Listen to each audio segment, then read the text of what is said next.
Kun miidiyaa Kiilolee. Shama akkam jirtu kabajamtoota dhaggeeffattoota maatiiwwan keenya. Miidiyaan Kiilolee guyyaa har'aa qophiiwwan adda addaa qabatee jira. Hanga dhuma qophii keenyaa nu waliin ta'a. Biyya keessatti buqqa'iinsa dhorkuuf buqqaatotaaf gargaarsaa fi eegumsa taasisuuf labsiin akka qophaa'e beekamee jira. Labsiin sun mirga buqqaatotaa fi uummatni buqqaatota ofitti fudhatan akka dirqamsiisuu fi labsii ba'e hojiirra oolchuuf itti aanaa muummee ministeeraa ta'uun kan bulchaa jiran gargaaraa mana marii biyyoolessaatiin kan dhaabbatudha. Miseensi mana marii biyyoolessaa fi ministeera haqaa dabalatee dhaabbata mootummaa 13 ol ofitti kan hammatedha. Labsiin ba'e sun mootummaa irratti fedhii buqqaatota idilee guutuun miidhaa fi loogii irraa eeguun dirqama akka ta'e ibsameera.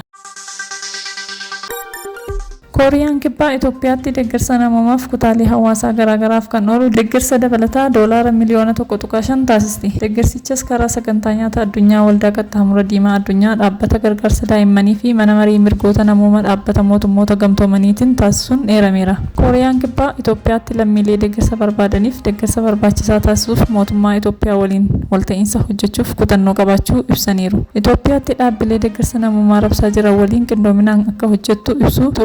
Ragaan imbaasii Kooriyaa kibbaarraa argame ni mul'isa. Kooriyaan kibbaa bara faranjootaa kanatti sababoota garaagaraan lammiilee rakkoof saaxilamaniif doolaara miliyoona 10.7 deeggarsa taasisuun ishees ibsameera.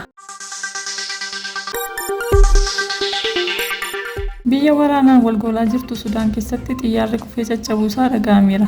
Xiyyaarri kufee sun lubbuu lammiilee 9 galaafachuunis beekamee jira. Achi keessatti kanneen lubbuu isaanii dhaban keessaa muraasni namni 4 waraana Sudaan ta'uunis beekameera. Sababiin caccabuu xiyyaara kanaas rakkoo teeknikaa ta'uu Aljeeziiraan gabaasee jira. Daa'imni tokkos miidhaa kanarraa ooluunis dhaga'ameera. Egaa dhaggeeffattoota qophii keenyaa har'aaf asumaan golomnaa turtii gaarii qabaadhaa. Laayik, sheer, sabiskiraayib gochuun nu hordofaa. Galatooma.